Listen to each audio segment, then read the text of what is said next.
أعوذ بالله من الشيطان الرجيم.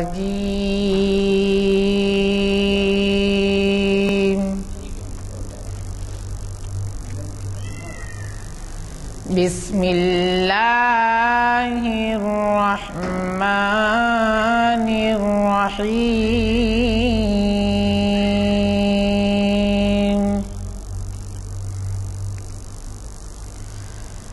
يا أيها الذين آمنوا توبوا إلى الله توبة نصوحا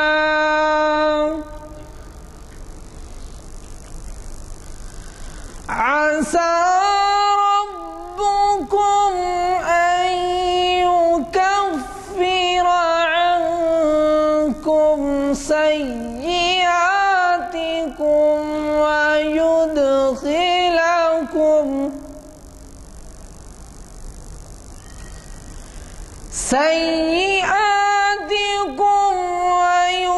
ويدخلكم جنات تجري من تحتها الأنهار. صدق اللہ العظیم. میں سید حامد حسینی فلاحی خدمت گزار جناب غلام یزدانی صاحب کنوینر محفل کی خواہش پر آج کا تعارفی کلمات پیش کر رہا ہوں. آج ہم شریعت انفارمیشن سروس کی 474ویں نشست کے لیے یکجا ہیں، جو جامع مسجد عالیہ گن فاؤنڈری کے کانفرنس ہال میں بروز پیر 14 جنوری 2013 مطابق 1 ربیع الاول 1434 ہجری منعقد ہو رہی ہے. ہماری اس نشست کا آغاز حافظ و قاری محمد عرفان صاحب کی خوش الہان قرأت سے ہوا. اب فاضل مقرر مولانا سرفراز احمد قاسمی صاحب بعنوان رسول اکرم کی سیرت سازی مخاطب فرما رہے ہیں. میں مولانا سے گزارش کرتا ہوں کہ وہ شہ نشین پر تشریف لائیں اور ہمیں السلام علیکم ورحمۃ اللہ وبرکاتہ.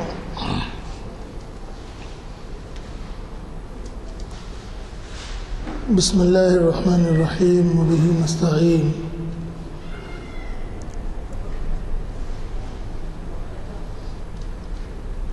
الحمد للہ رب العالمین والصلاة علی النبی الامین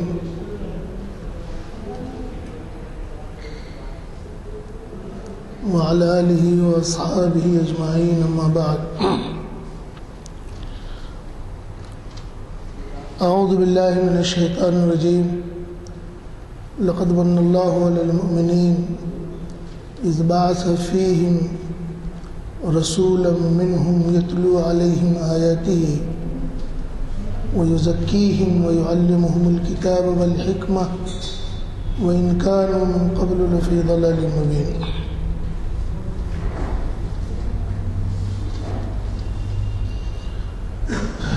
میرے دینی بھائیوں، جیسا کہ آپ کے سامنے عرض کیا گیا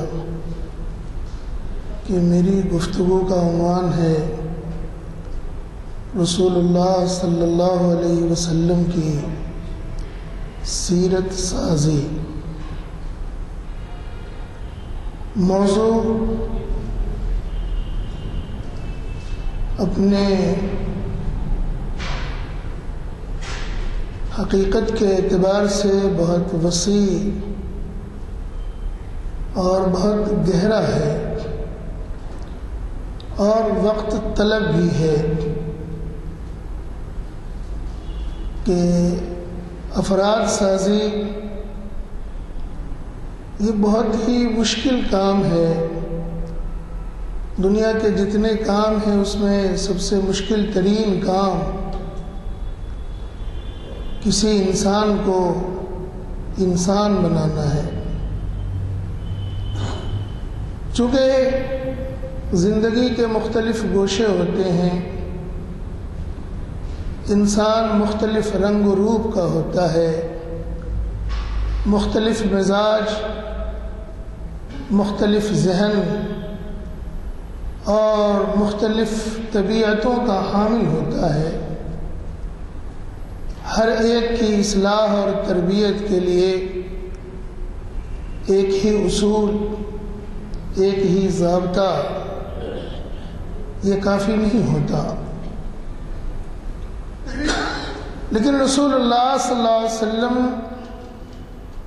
کو اللہ تعالیٰ نے چونکہ آخری نبی بنایا تھا تو ان تمام صفات سے آراستہ فرمایا تھا کہ وہ جیسا بھی انسان ہو، جس زبان، جس نسل اور جس مزاج اور اطوار کا ہو، اللہ کے رسول ان کی اصلاح اور ان کی تربیت فرما لیتے تھے۔ رسول اللہ صلی اللہ علیہ وسلم کے جو اول مخاطب تھے طبقہ انسانی میں، وہ تو عرب کے لوگ تھے۔ اللہ کے رسول نے ان کو ہی مخاطب بنایا، اور جو بعد میں صحابہ کہلائے، جن صحابہ کے بارے میں حضرت عبداللہ ابن مسعود رضی اللہ تعالی عنہ کا وہ تاریخی جملہ کتب حدیث میں اور کتب تاریخ میں آج بھی موجود ہے کہ حضرت عبداللہ ابن مسعود رضی اللہ تعالی عنہ نے صحابہ کے بارے میں فرمایا کہ صحابہ کی ذات جو تھی وہ 3 خصوصی صفات کی حامل تھی۔ یہ دل کے اعتبار سے انتہائی نیک، اور صحابہ کا دوسرا وصف یہ تھا کہ علم کے اعتبار سے انتہائی گہرے، چھچھلتا ہوا علم، اچھلتی ہوئی بات، مبتدا معلوم ہے تو خبر کی خبر نہیں، ایک جملہ معلوم ہے دوسرے جملے کی خبر نہیں، اور اسی کو کل کائنات سمجھ لیا جاتا ہے۔ صحابہ کا دوسرا وصف یہ تھا کہ وہ دل کے اعتبار سے انتہائی نیک تھے، علم کے اعتبار سے انتہائی گہرے، اور تیسرا وصف جو خصوصی ان کا تھا کہ ان کی ذات میں تکلف نام کی کوئی چیز تھی ہی نہیں۔ اس 3 وصف کو حضرت عبداللہ ابن مسعود رضی اللہ تعالی عنہ نے بیان کیا، اور بھی صحابہ نے بیان کیا ہے، لیکن اس کے لیے جو لفظ عبداللہ ابن مسعود رضی اللہ تعالیٰ عنہ نے استعمال کیا وہ قیامت تک کے لیے تاریخ اور حدیث کی کتابوں میں ثبت ہو گیا۔ ابرہا قلوبا وعامقہم علما وعقلہم تکلفا، تکلف تو تھا ہی نہیں سرے سے، فرش پر بیٹھنا ہو بیٹھ جائیں گے، کچی مٹی پر نماز پڑھنی ہو پڑھ لیں گے، فرش مخمل ہی ضروری نہیں ہے، حلال روٹی سوکھی ملے گی کھا لیں گے، اللہ کا شکر ادا کریں گے، بسم اللہ پڑھیں گے، اسی ادب سے کھائیں گے۔ گھر میں گزر بسر کا سامان بہت واجبی سا ہے، تلاش معاش کے لیے، رزق حلال کے لیے مزدوری بھی کر لیں گے، بوجھ بھی اٹھا لیں گے، اپنے جوتے بھی گاٹھ لیں گے، بازار میں بیٹھ کر تجارت بھی کر لیں گے، رات میں معلم کے ساتھ پڑھنے کے لیے موجود بھی ہوں گے۔ تکلف جو ہماری زندگیوں میں ایک عذاب بن گیا، اتنے تکلفات کی حدیں ہم نے قائم کر لی، زندگی کو اتنا مشکل ترین بنا لیا کہ خیر کا کام کرتے ہوئے بھی ہمیں حجاب ہوتا ہے.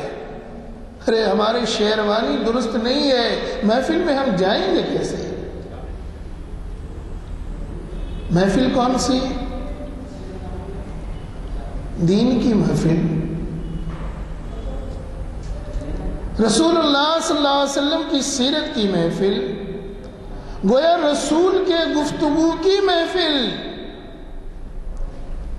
ہم نے بہت سارے تکلفات کو اپنی زندگی کا لازمہ بنا لیا. رسول اللہ صلی اللہ علیہ وسلم کے مخاطب اول یہ لوگ تھے کہ جو تکلف نہیں رکھتے تھے. علم انتہائی گہرا ہوتا تھا.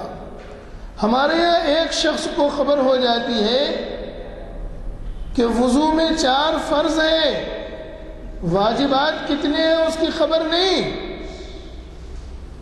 بقول مولانا عامر عثمانی علیہم الرحمہ، مفتی وقت یہ کہتا ہے عبادت بھی ہے. اس چھوٹے سے علم پر اس کو اتنا غرور، وہ اپنے آپ کو اس کائنات کا سب سے بڑا عالم سمجھتا ہے. بہت اچھی چیز ہے. علم کا تھوڑا حصہ بھی انسان کے لیے دنیا کے مال و زر سے بیش بہا قیمتی سرمایہ ہے. لیکن علم تو انسان کو جھکاتا ہے. پھلدار درخت کی شاخیں جھکتی ہیں، اٹھتی نہیں ہیں. ایک بات کی اگر خبر ہو گئی تو انسان میں جھکاؤ پیدا ہونا چاہیے، عاجزی اور خاکساری اور متانت آنی چاہیے، نہ یہ کہ غرور سے اس کی گردن اونچی اٹھ جائے.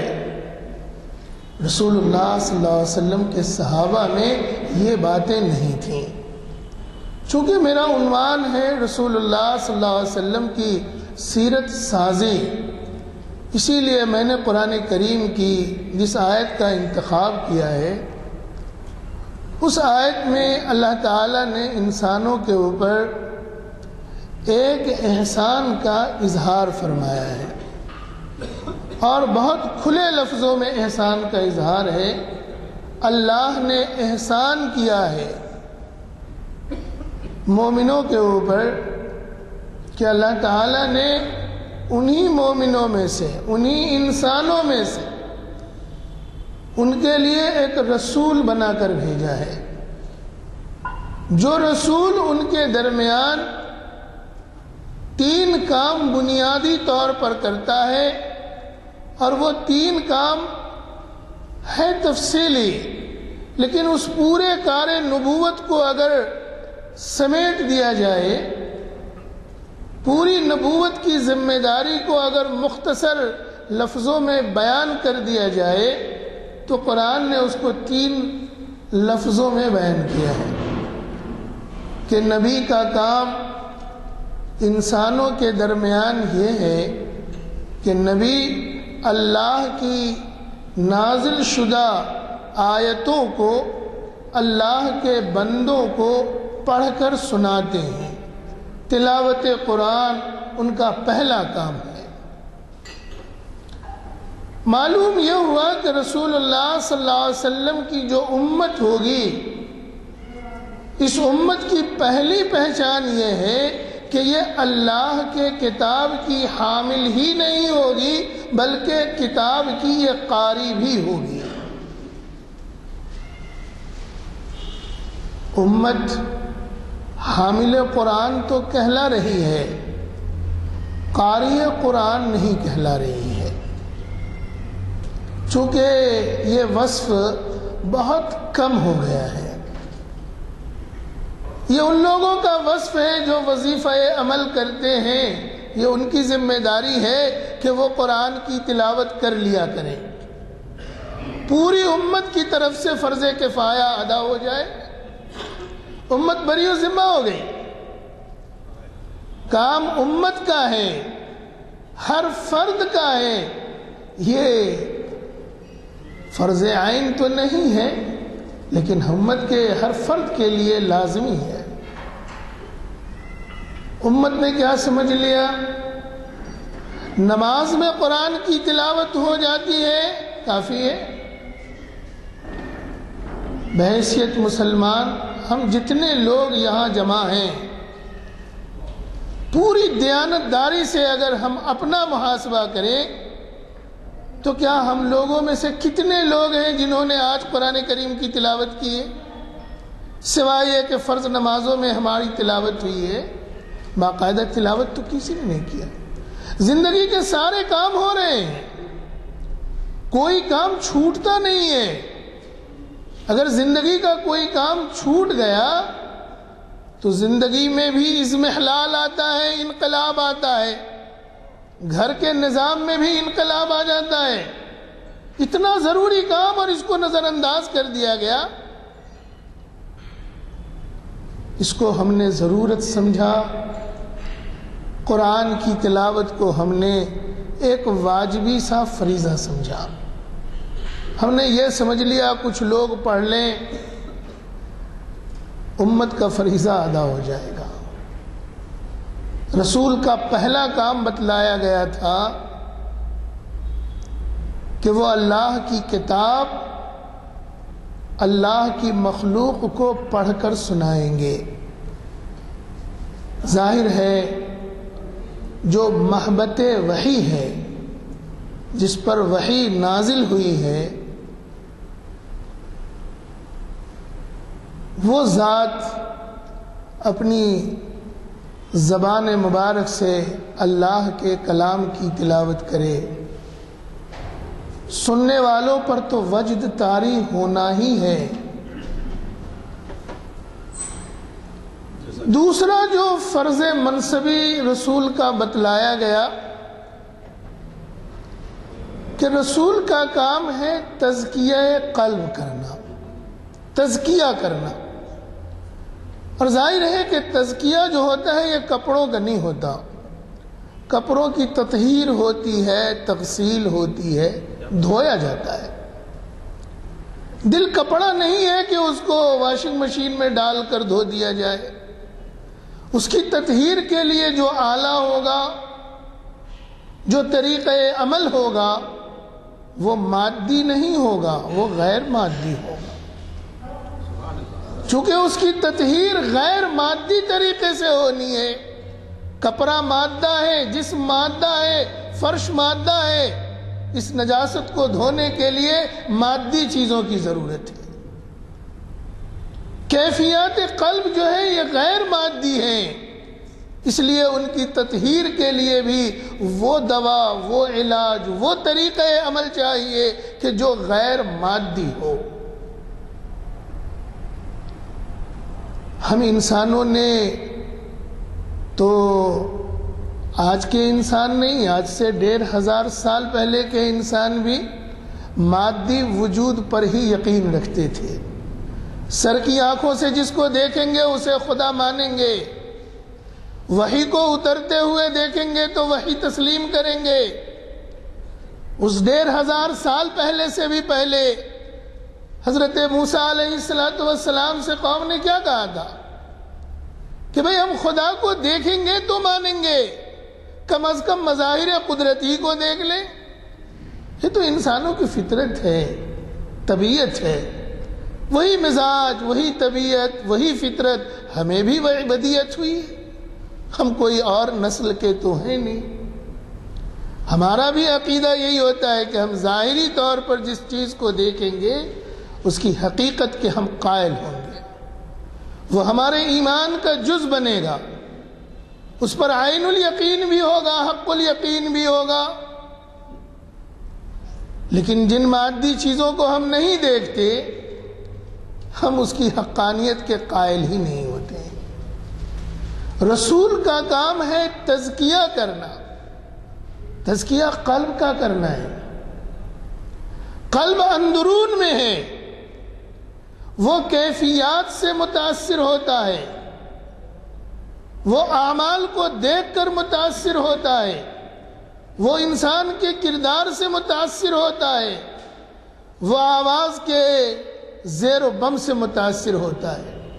اچھی آواز ہے اسے وجد آتا ہے، گندی آواز ہے، بھونڈی آواز ہے، اسے نفرت ہوتی ہے۔ قلب بہت حساس ہے، چنانچہ اللہ کی فطرت یہ رہی ہے کہ اس کائنات میں اللہ نے انسانوں کی ہدایت کے لیے جس نبی کو بھی بھیجا، اس نبی کا پہلا کام یہ بتلایا گیا کہ وہ نبی سب سے پہلے انسانوں کے دلوں پر دستک دے۔ سب سے پہلا سبق یہ پڑھائے کہ تم یہ مان لو کہ اس کائنات کا کوئی پیدا کرنے والا ہے۔ وہ کون ہے؟ وہ ہاتھ میں لا کر ہم تمہیں بتا نہیں سکتے۔ اللہ کو دیکھا نہیں جا سکتا، اللہ کے مظاہر قدرت کو دیکھا جا سکتا ہے، سمجھا جا سکتا ہے۔ اسی مظاہر قدرت کو دیکھ کر اللہ کی وحدانیت کو تسلیم کرنا ہے۔ تمام انبیاء نے پہلا سبق یہی پڑھایا، اور ظاہر ہے کہ یہ سبق کسی عمل کا نہیں ہے۔ کسی نبی نے پہلا سبق یہ نہیں پڑھایا کہ تم کو نماز پڑھنی ہے، تم کو روزہ رکھنا ہے، تم کو مال کی زکوٰۃ دینی ہے، اللہ کے گھر کا طواف کرنا ہے۔ یہ سبق نہیں پڑھایا گیا۔ پہلا سبق جو اللہ کے دین میں داخل ہونے کے لیے بابود داخلہ ہے، وہ یہ ہے کہ ایمان قلب کی دنیا تبدیل ہو جائے۔ قلب کی دنیا جب تبدیل ہوتی ہے، انسان کے اعمال از خود تبدیل ہو جاتے ہیں۔ قلب کی دنیا جیسی ہوگی، انسان کے اعمال ویسے ہی ہوں گے۔ قلب کی دنیا صاف ہے، شفاف ہے، وہاں کینہ نہیں ہے، وہاں حسد نہیں ہے، وہاں بغض نہیں ہے، وہاں نفرت نہیں ہے۔ انسان کے کردار میں یہ چیزیں نہیں پائی جاتی ہیں۔ لیکن قلب شفاف نہیں ہے، قلب میں گندگی ہے۔ اس گندگی کا اثر انسان کے اعمال میں ظاہر ہوگا۔ اس کی نگاہ میں گندگی ہوگی، زبان میں گندگی ہوگی، سماعتوں میں گندگی ہوگی، افکار میں گندگی ہوگی، چلنے پھرنے میں گندگی ہوگی۔ اس لیے کہ یہ تو فطرت کا اصول ہے کہ جس شیشے میں شراب ہے، ان ڈیلیں تو شراب نکلتی ہے، دودھ کبھی نہیں نکلتا۔ اور سراہی کے مٹکے میں اگر پانی ہے، اگر جھکا دے تو اس سے شراب کے قطرے نہیں نکلتے۔ دل کی دنیا اگر گندی ہوتی ہے تو انسان کے اعمال بھی گندے ہوتے ہیں۔ اسی لیے رسول کو، تمام رسولوں کو یہی سبق پڑھایا گیا کہ وہ انسانوں کے دلوں پر دستک دیں، اس در کو کھول دیں، اس میں خیر کے داخل ہونے کا راستہ واہ ہو جائے۔ وہ در جب تک بند ہے، کتنی بھی اچھی بات ہوگی، ایک سے ایک عمدہ خوشبو اس کے سامنے پیش کیا جائے گا، در اجابت بند ہے۔ اس لیے خوشبو اپنی قدر و قیمت کے باوجود اثر انداز نہیں ہوگی۔ دل کی دنیا کا بدلنا انسان کی زندگی کے لیے، زندہ انسان کی آخرت کے لیے، انسان کے کردار کے لیے، ہر دنیا میں ہر لمحہ، ہر آن دل کی دنیا کا درست ہونا لازم ہے۔ بگاڑ وہیں سے پیدا ہوتی ہے۔ اس لیے رسول کا دوسرا کام یہ بتا دیا گیا کہ آپ انسانوں کا تزکیہ کریں، ان کے قلب کی صفائی۔ قلب کی صفائی کے لیے کوئی واشنگ پاؤڈر استعمال نہیں کرنا ہے، اللہ کے کلام ہی سے اس کو صاف کرنا ہے، پڑھ پڑھ کر سنانا ہے، اس کی حکمتیں بتانی ہیں، اس کی برکتوں سے اسے گویا اس کا سامنا کرانا ہے، اس کے دل کی دنیا بدلے گی۔ اور تیسرا فریضہ جو منصب نبوت کا فریضہ ہے، وہ ہے تعلیم کتاب. وَيُعَلِّمُهُمُ الْكِتَابَ وَالْحِكْمَةَ کہ رسول کا تیسرا کام یہ ہے کہ وہ اللہ کی کتاب صرف پڑھیں گے نہیں، وہ امت کو پڑھائیں گے. اللہ کا کلام کیسے پڑھنا ہے، اس کو سمجھنا کیسے ہے، اللہ کا منشا کیا ہے، اللہ چاہتا کیا ہے، یہ سمجھانا ضروری ہے امت کو. قرآن کا پڑھنا بھی سکھانا ہے، اس کا سمجھنا بھی سکھانا ہے، اور اس کو عملی زندگی میں داخل کرنے کی تدبیر بھی بتانا ہے.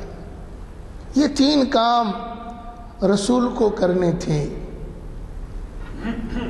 سیرت سازی میں ظاہر ہے کہ صحابہ کرام رضوان اللہ علیہم اجمعین کے بارے میں ایک مجموعی تاثر حضرت عبداللہ ابن مسعود کے اس بیان سے ہمیں معلوم ہوتا ہے. صحابہ میں عشرہ مبشرہ بھی ہیں، خلفائے راشدین بھی ہیں، بہت سارے صحابہ ہیں جن کے بارے میں رسول اللہ صلی اللہ علیہ وسلم کی ستائش بھی موجود ہے، منقبت بھی موجود ہے. لیکن بعض صحابہ ایسے ہیں کہ جن کی زندگی کے گوشے بہت روشنی میں نہیں ہیں. اللہ کے رسول نے ان کی سیرت کیسے سنوار دی، ان کو کیسے ایک مکمل انسان بنا دیا. 2-3 مثالیں رسول اللہ صلی اللہ علیہ وسلم کی سیرت سازی کے میں آپ کو مختصراً سنا دوں. یہ کوئی نئی بات نہیں ہوگی، یہ مذاکرہ ہوگا، وہی باتیں ہوں گی جو آپ نے اس سے پہلے سنی ہیں. ہو سکتا ہے کہ الفاظ کی تبدیلی ہو، انداز کی تبدیلی ہو، واقعات میں اختصار یا طوالت کا فرق ہو، لیکن بات کوئی نئی نہیں ہوگی. سب سے پہلا نام جو میرے ذہن میں آتا ہے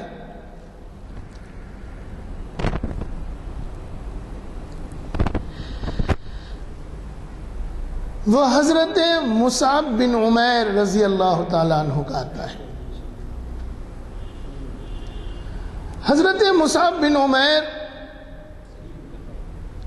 تمام مورخین اور محدثین نے جو ان کی زندگی کے مختلف واقعات کو اگر ہم جمع کریں تو اس سے جو ایک خاکہ بنتا ہے، اس خاکے کو اگر ہم دیکھیں تو ایک عجیب تصویر نظر آتی ہے، بظاہر یقین کرنا ممکن نظر نہیں آتا. مورخین نے لکھا ہے کہ مصعب بن عمیر مکہ کے انتہائی خوشحال گھرانے کے فرد تھے، انتہائی خوشحال، انتہائی ناز و نعمت میں پلے، خوشبوؤں سے ہمیشہ معطر رہتے تھے. جس گلی سے گزر جاتے تھے تو لوگ کہتے تھے کہ آج دن میں کسی وقت مصعب بن عمیر یہاں سے گزرا ہے. خوشبو اتنا زیادہ استعمال کرتے، روز غسل کرتے، صاف ستھرے کپڑے پہنتے. جہالت کا دور ہے، خوشبوؤں کے بلے دل دادا ہیں، صفائی ستھرائی کا اہتمام ہے، دولت کی کوئی کمی نہیں ہے، ناز و نعمت میں پرورش ہوئی ہے. ان کی جو چال ہوتی تھی، محدثین اور مورخین نے لکھا ہے کہ اس کا نام مشیت و عمیر تھا، یعنی ان کے چال کی نقل کرتے تھے. نوجوان بچے ان کی ذات کو اپنا آئیڈیل بناتے تھے. ان کے لباس، ان کی چال، ان کی گفتگو، ان کی شعر گوئی، ان کے شعر کا ذوق، ان کے محفلوں میں ان کی شرکت. مورخین نے لکھا ہے کہ اگر کسی محفل کے بارے میں یہ بات معلوم ہو جاتی کہ اس محفل میں مصعب بن عمیر شرکت کرنے والے ہیں، سارے راستے وہیں ختم ہوتے تھے. آج بھی ہوتا ہے. وہ جاہلیت کے دور میں نوجوانوں کے لیے ایک آئیڈیل تھے، ان کو لوگ اپنے مشعل راہ بناتے تھے. لیکن جب دل کی دنیا تبدیل ہوتی ہے اور اس میں جب انقلاب آتا ہے تو شاہ و گدا کی تمیز اٹھ جاتی ہے، نعمت کو انسان پاؤں کی ٹھوکروں میں ڈالتا ہے۔ شرط یہ ہے کہ قلب کی دنیا میں انقلاب آئے۔ رسول اللہ صلی اللہ علیہ وسلم مکے میں مبعوث ہوئے۔ آپ صلی اللہ علیہ وسلم اس زمانے میں اپنے خاندان والوں کے کچھ افراد کے ساتھ اور جو لوگ مسلمان ہوئے تھے ان کے ساتھ آپ صلی اللہ علیہ وسلم دار ارقم میں مقیم تھے۔ وہیں مدرسہ تھا، وہی مسجد تھی، اور وہیں گویا دعویٰ سینٹر بھی تھا۔ لوگ آتے تھے، مسلمان ہوتے تھے، دین کو سمجھنے کی کوشش کرتے تھے۔ مصعب بن عمیر تک بھی یہ بات پہنچی کہ ایک نئی بات آج معاشرے میں گونج رہی ہے، چلو دیکھیں آخر یہ ہے کیا۔ رسول اللہ صلی اللہ علیہ وسلم کی بارگاہ میں پہنچتے ہیں، دار ارقم میں اللہ کے رسول سے کچھ دیر گفتگو ہوتی ہے۔ اللہ کے رسول اپنا دایاں ہاتھ حضرت مصعب بن عمیر کے سینے سے مس کرتے ہیں۔ وہ ہاتھ کہ جن کے بارے میں حضرت ابو سعید خدری رضی اللہ تعالی عنہ کی روایت بخاری میں آئی کہ رسول اللہ صلی اللہ علیہ وسلم کے ہاتھ کے اندرونی حصے سے زیادہ نرم میں نے دنیا میں کوئی چیز نہیں دیکھی۔ اتنا نرم ہاتھ اللہ کے رسول نے اپنا دایاں ہاتھ حضرت مصعب بن عمیر کے سینے پر رکھا اور اللہ کے رسول نے کہا کہ مصعب پڑھو کلمہ شہادت۔ یہ کہنا تھا اور انہوں نے کلمہ شہادت ان کی زبان پر جاری ہو گیا۔ ایمان لانا بظاہر بہت آسان ہوا، لیکن جو دشواریاں اور آزمائشیں شروع ہوئیں تو وہ ناقابل برداشت ہو گئیں۔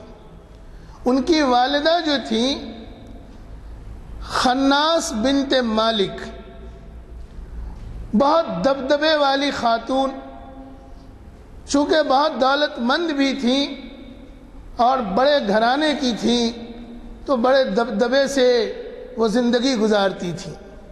ان کو جب یہ بات معلوم ہوئی کہ ان کا نور نظر جو ہے وہ اپنے سابقہ دین سے متنفر ہو گیا ہے، نئے دین کو اس نے قبول کر لیا ہے، بہت برہم ہوئی۔ ارادہ کر لیا کہ اب سامنا ہوگا تو گفتگو سے پہلے اسے تماچے رسید کروں گی۔ لیکن ماں تھی، بیٹے سے محبت بھی بہت کرتی تھی۔ بیٹا جب سامنے آیا تو مارا تو نہیں، لیکن بہت ناراضگی کا اظہار کیا کہ تمہارا یہ عمل مجھے پسند نہیں آیا۔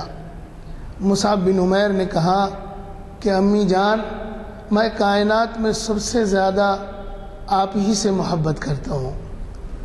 ابھی ابھی اللہ کو، اللہ کے رسول کو جانا ہے، اب تک کی زندگی میں آپ سے زیادہ مجھے کوئی محبوب نہیں تھا، ابھی بھی آپ سے محبت ہے، آپ کچھ بھی کہہ لیں، لیکن اب میں نے جان لیا ہے اللہ اور اس کے رسول کی محبت کو، میں محبت کو قربان تو نہیں کر سکتا اور آپ کی محبت کو چھوڑ بھی نہیں سکتا، آپ جو چاہے فیصلہ کر لیں۔ ماں بھی اپنے فیصلے پر اٹل، بیٹا بھی اپنے فیصلے پر اٹل۔ جو نعمتیں ملتی تھیں، جو آسائشیں میسر تھیں، وہ سارے بند کر دیے گئے۔ پہلی آزمائش تو شروع ہو گئی، حالات سے مجبور ہو کر انہوں نے حبشہ کی طرف ہجرت کیا، پھر لوٹ کر مکے آئے، حالات نہیں بدلے، پھر حبشہ کی طرف ہجرت کیا، پھر لوٹ کر آئے۔ اس وقت لوٹ کر آئے جب مدینے سے کچھ لوگ وادی عقبہ میں رسول اللہ صلی اللہ علیہ وسلم کے ہاتھ پر ایمان کی دولت سے مشرف ہو چکے تھے، اس وقت لوٹ کر آئے تھے۔ اللہ کے رسول نے انہی کی تعلیم اور تربیت کے لیے حضرت مصعب بن عمیر کو مدینے روانہ فرما دیا۔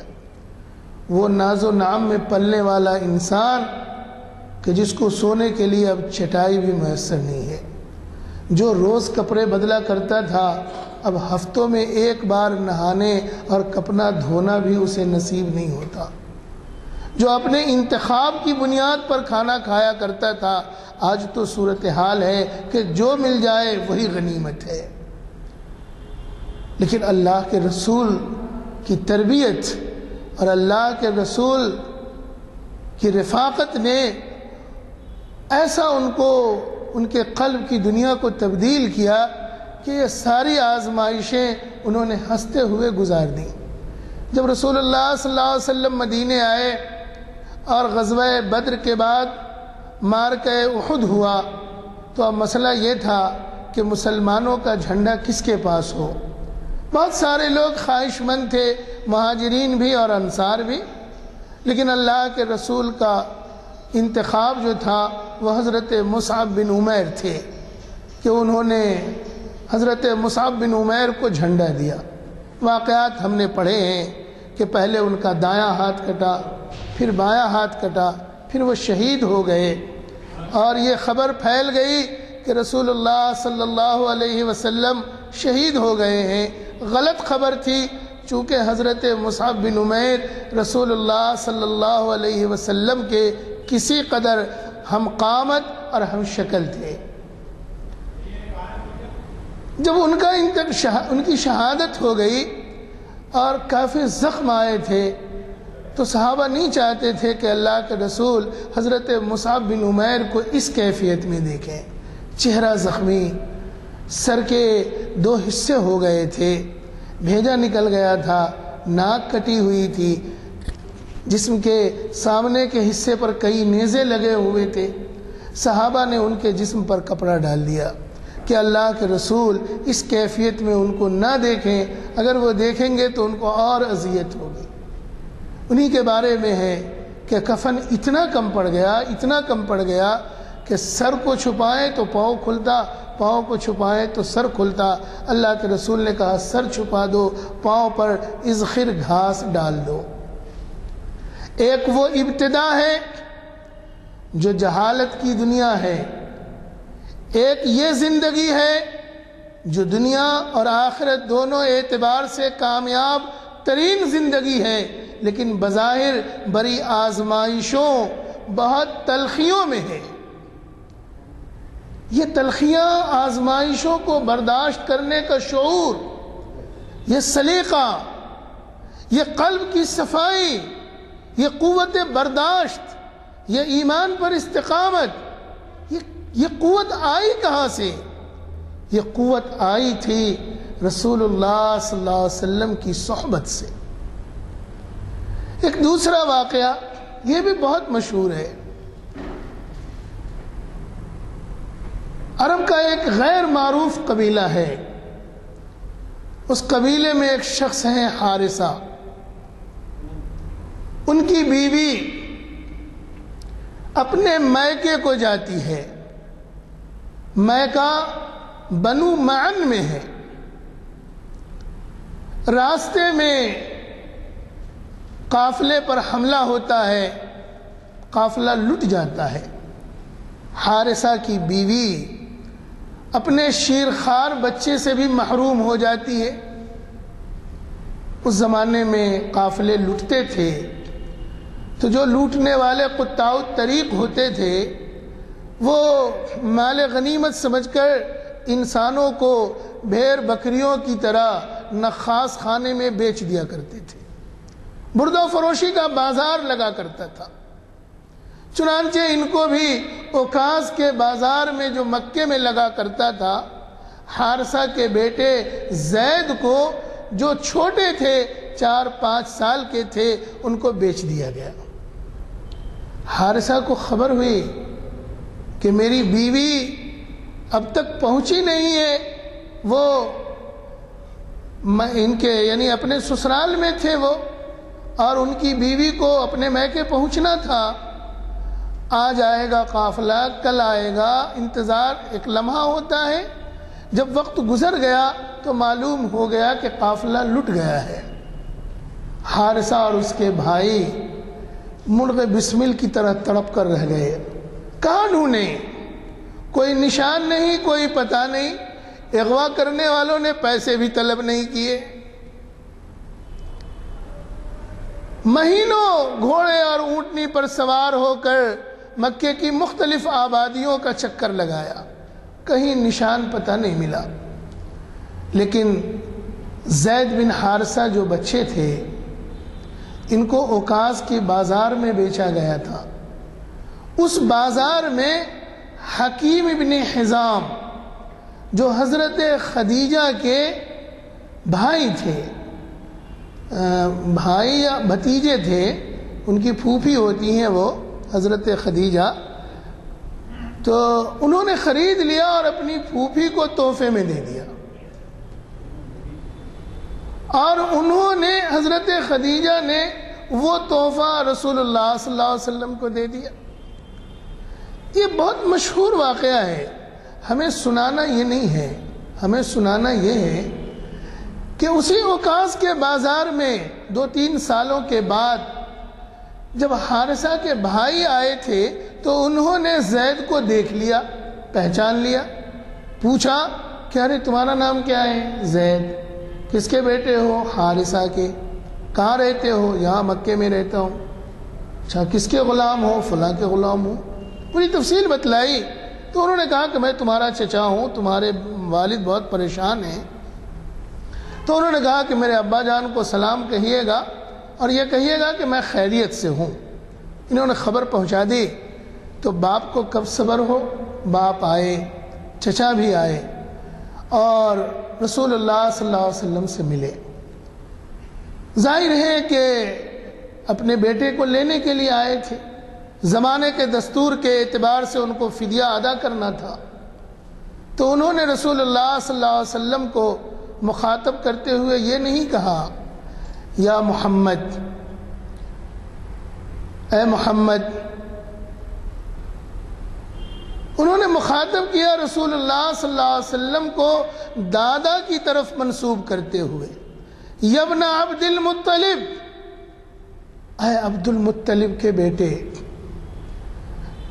شعراء نے اس واقعے کو قلم بند کیا ہے، اشعار میں نظم کیا ہے، اس کو بہت خوب کیا ہے عرب شعراء نے۔ انہوں نے عبد المطلب کے اوصاف شمار کرائے، ان کے خاندانی خوبیوں کو بیان کیا کہ آپ تو زائرین حرم کی ضیافت کرتے ہیں، آپ کا خاندان تو وہ ہے جو بھوکوں کو کھانا کھلاتا ہے، جو ننگوں کو کپڑا پہناتا ہے، جو بے سہاروں کو سہارا دیتا ہے، آپ تو بہت اونچے لوگ ہیں، بڑے وسیع الظرف اور وسیع القلب لوگ ہیں، ہمارا بیٹا آپ کے پاس غلام ہے، آپ کوئی مناسب فدیہ لے کر ہمارے بیٹے کو آزاد کر دیں۔ اللہ کے رسول نے کہا کہ ٹھیک ہے، فدیہ لینے کی ضرورت نہیں ہے، آپ اپنے بچے کو بلاؤ، اگر وہ بچہ آپ کے ساتھ جانا چاہتا ہے کسی فدیے کی ضرورت نہیں ہے۔ زید بن حارثہ کو بلایا گیا، باپ نے پوچھا مجھے پہچانتے ہو؟ کہا آپ میرے ابا جان ہیں اور یہ میرے چچا ہیں۔ کہا یہ کون ہے؟ کہا یہ محمد ابن عبداللہ ہے۔ اچھا، تم میرے ساتھ چلنا چاہو گے؟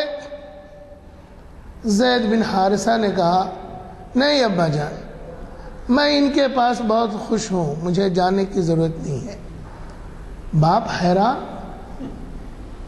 کہ غلامی کی زندگی اسے منظور ہے، یہ آزادی کو چھوڑ رہا ہے، یہ بچہ جس کے اندر ابھی شعور کی پختگی نہیں آئی لیکن اچھے اور برے کی تمیز اس میں ہے کہ جس انسان کے پاس رہتا ہے اس انسان سے بہتر رفاقت دنیا میں کسی انسان کے یہاں نہیں ملتی۔ باپ کو بھی نظر انداز کر دیا، کہا باپ مطمئن رہے، میں بہت خوش ہوں یہاں۔ اللہ کے رسول حضرت زید بن حارثہ کے اس جواب سے بہت مسرور ہوئے۔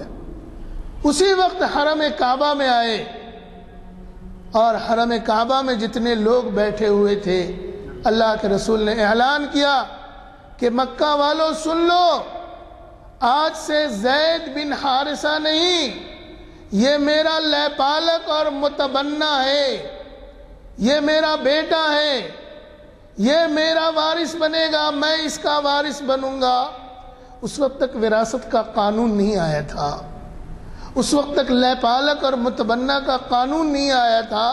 عربوں کے قدیم دستور کے مطابق رسول اللہ صلی اللہ علیہ وسلم نے ان کو اپنا بیٹا بنا لیا۔ حارثہ بھی خوش ہو گئے کہ چلو میرے بیٹے کو قبیلہ قریش کے سب سے معزز خاندان عبد المطلب کے خانوادے میں بیٹا ہونے کا شرف حاصل ہو گیا۔ مطمئن ہو کر گھر چلے گئے۔ زید بن حارثہ کی زندگی میں تو انقلاب شروع ہو چکا تھا، جوان ہوئے، ہجرت ہوئی، بہت سارے زندگی میں اتار چڑھاؤ آئے، لیکن ایک وہ وقت آیا کہ جب غزوہ موتا کے لیے رسول اللہ صلی اللہ علیہ وسلم مجاہدین کی صفیں تیار کر رہے تھے۔ بڑے اجلہ صحابہ موجود ہیں، رسول اللہ صلی اللہ علیہ وسلم کے انتہائی قریب ترین عزیز حضرت جعفر طیار، ابو طالب کے صاحبزادے، مشہور شاعر، رسول اللہ صلی اللہ علیہ وسلم کے 3 مشہور شاعروں میں سے ایک عبداللہ ابن رواحہ، اور بڑے اکابر صحابہ موجود ہیں۔ لیکن قیادت سونپنے کی بات آئی تو زمانے کا دستور تھا کہ جب کہیں فوج کشی ہوتی تھی تو 3 سپہ سالار بنائے جاتے تھے، یکے بعد دیگرے، ایک کے بعد ایک۔ تو جو پہلا سپہ سالار ہوتا تھا حقیقتاً وہی ہوتا تھا، عملی طور پر گویا وہی سپہ سالار کہلاتا تھا۔ ہاں اب یہ ہے کہ اچانک کوئی واقعہ ایسا رونما ہو گیا کہ وہ شہید ہو گیا تو پھر ایسی صورت میں دوسرا اس کی جگہ لیتا تھا۔ جب یہ بات آئی کہ سپہ سالار کسے بنایا جائے تو اللہ کے رسول نے اعلان فرمایا کہ اس فوج کی قیادت عبداللہ زید بن حارثہ کریں گے۔ سارے صحابہ حیرت زدہ رہ گئے، کسی کے وہم و گمان میں بھی نہیں تھا کہ زید بن حارثہ کو یہ کمان سونپی جائے گی، اتنی بڑی ذمہ داری ان پر ڈال دی جائے گی، اتنے صحابہ پر یہ فوقیت حاصل کر لیں گے، یہ اعزاز ان کو ملے گا۔ صحابہ نہیں جانتے تھے، لیکن وہ کہتے ہیں نا، قرآن نے جو کہا تھا ان اکرمکم عند اللہ اتقاکم۔ زید بن حارثہ غلام تھے، ابتدا ان کی غلامی تھی، بے نام بے قبیلہ، کوئی سرٹیفکیٹ نہیں تھی، کوئی ڈگری نہیں تھی، دکتورا نہیں کیا تھا انہوں نے، لیکن اتنا بڑا اعزاز کیوں کر ملا؟ وہی قرآن کا اصول جو انسانیت کے لیے ہے، صرف امت محمدیہ کے لیے نہیں، انسانیت کے لیے کہ تم میں سب سے زیادہ معزز ان اکرمکم عند اللہ اتقاکم، وہی ہے۔ زید بن حارثہ کا یہ اعزاز یہی ختم نہیں ہوا، اور آگے بڑھے۔ رسول اللہ صلی اللہ علیہ وسلم کی پھوپھی زاد بہن حضرت زینب، کیوں ختم کرنا ہے کیا؟ اچھا جی جی جی بالکل۔ رسول اللہ صلی اللہ علیہ وسلم کی پھوپھی زاد بہن حضرت زینب انتہائی خوبرو، وجیح، قد و قامت بھی بہت مناسب، خاندان قریش کی ہے، وہ رسول سے قرابت بھی ہے، لیکن اللہ کے رسول نے ان کا نکاح کرنے کے لیے قریش، مہاجرین، انصار میں بڑے نامور لوگ تھے۔ اللہ کے رسول کی نظر انتخاب زید بن حارثہ پر پڑی۔ یہ بات الگ سی ہے کہ وہ بعد میں کامیابی سے ہمکنار وہ رشتہ ازدواج نہ ہو سکا، پھر وہ امہات المومنین میں شامل ہوئیں، لیکن زید بن حارثہ کے لیے یہی کیا کم تھا کہ جب قیامت تک جو تاریخ مرتب کی جائے گی، اس مرتب شدہ تاریخ میں 4 اوصاف ایسے ہوں گے کہ جو صرف انہی کے ساتھ ہیں، کہ بچوں میں سب سے پہلے، غلاموں میں سب سے پہلے، ایمان لانے والوں میں ان کا نام آئے گا۔ دوسرا وصف جو ان کا ہوگا کہ رسول اللہ صلی اللہ علیہ وسلم کے خانوادے میں ان کو حرمت مصاہرت کا رشتہ ملے گا۔ تیسرا وصف کہ قرآن میں وہ پہلے صحابی ہے کہ جن کا نام قرآن کریم میں آیا ہے، کسی دوسرے صحابی کا نام نہیں آیا۔